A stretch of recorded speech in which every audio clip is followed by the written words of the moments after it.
In this video, I'm going to be doing a master study of this self-portrait by 20th century painter John Singer Sargent. This will be drawn in ballpoint pen, and for my beginners out there, it should be easy to follow along because I'll be using a grid. In case you don't know, a grid is one of many ways you can simplify the task of getting your proportions by dividing the picture into small squares of the same dimension. Working my way from the bottom left, I'll utilize straight lines and connect the shapes that compose this self-portrait in an almost jigsaw-like pattern. What I like to do is make small marks on the boxes and then connect them together, moving from the outside in. Feel free to use a divider to cross-check your measurements with your printed reference image. However, errors in measurements can occur, so remember, if it doesn't look right, it isn't right.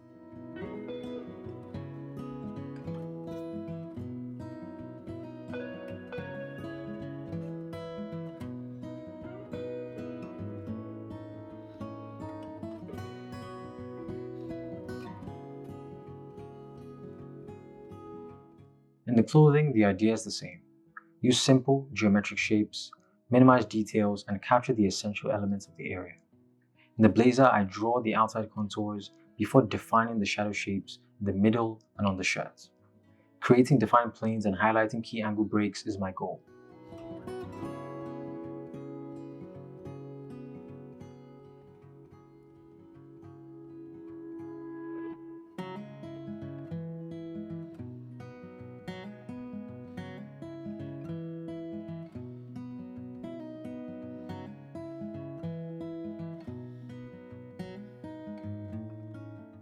Once you get into the face, understand that the approach does not change, but instead of thinking about it as a face, think of it as a series of abstract shapes that you're trying to put together. For some people, it's helpful to flip your drawing around and flip the reference upside down, but that way it appears more abstract than it otherwise would. Utilize the negative space created within the boxes and simplify the complex curves you see into straight lines. For example, the nose you can think of as a slanted L shape. Once I start drawing the right eye, I make a consistent effort to verify its proportions in relation to the box, but also the left eye, using my pencil as a plumb line to make sure they are aligned top to bottom. You'll notice much of the eyes, or I should say the eye socket in this picture, is composed of shadow shapes. Ergo, my advice is to squint your eyes and only outline the big shapes that you see.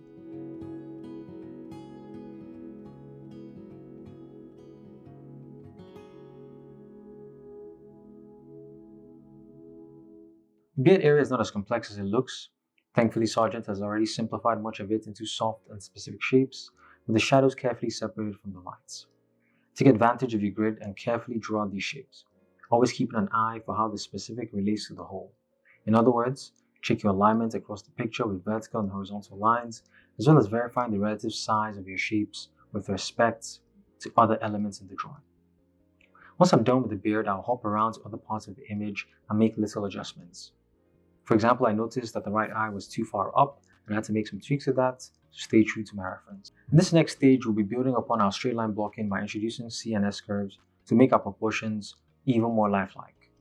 This task will be made easier by the structure we hitherto laid down. What I advise is at this point use your kneaded eraser if you have one to erase slightly your previous marks to a point where they are barely visible, and then go over those areas with shapes that are close to or exactly what you see in the Sargent painting. You're still working within the grid, but now you're expressing those lines that you ignored prior.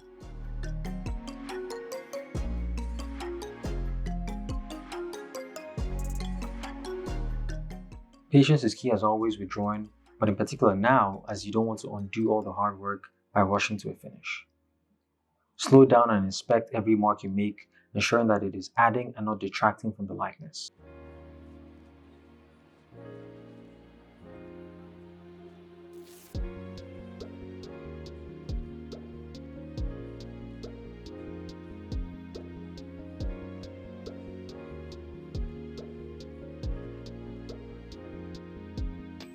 A few moments later. Fast forward an hour into the future, and I am now ready to begin using the pen. To make my life easier rendering, I will block in all the shadow values in the portrait as one value and leave all the lights as the white of the paper. From this place of simplicity, I'll be able to better judge my values as the drawing progresses.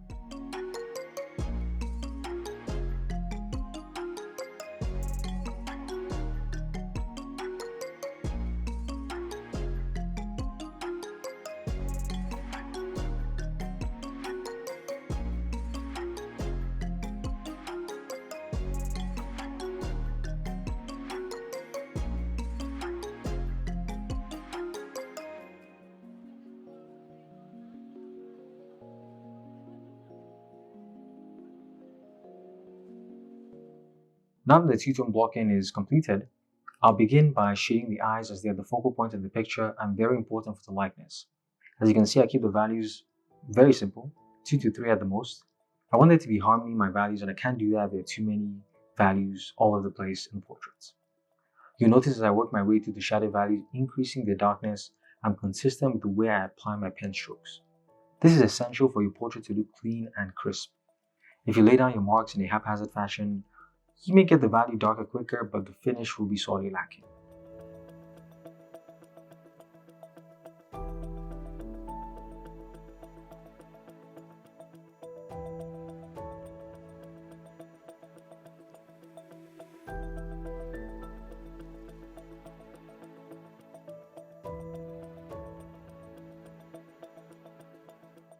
In the beard, I want you to think in terms of shadow and lights. The shapes are already defined, now the task is to group the values effectively. With your light hand, blend the edges so they are soft without becoming amorphous. Finally, we are ready to address the lights. The values in the light family are fairly compressed, meaning that the lightest lights and darkest lights are not that far apart in the value scale. I like to create one even layer of value for all the lights, kind of like a couch for the values, and then add variation from there. In this particular portrait, given the limitations of the medium, I feel it's best to leave the right side of the forehead as the white of the paper to maximize luminosity.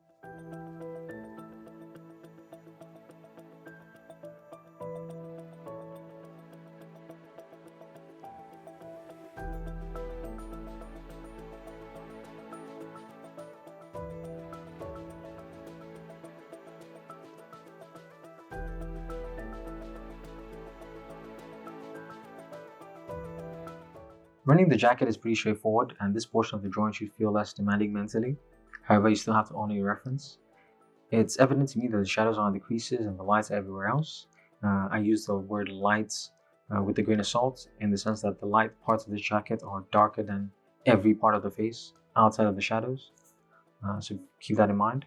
This is a condensed version of this tutorial.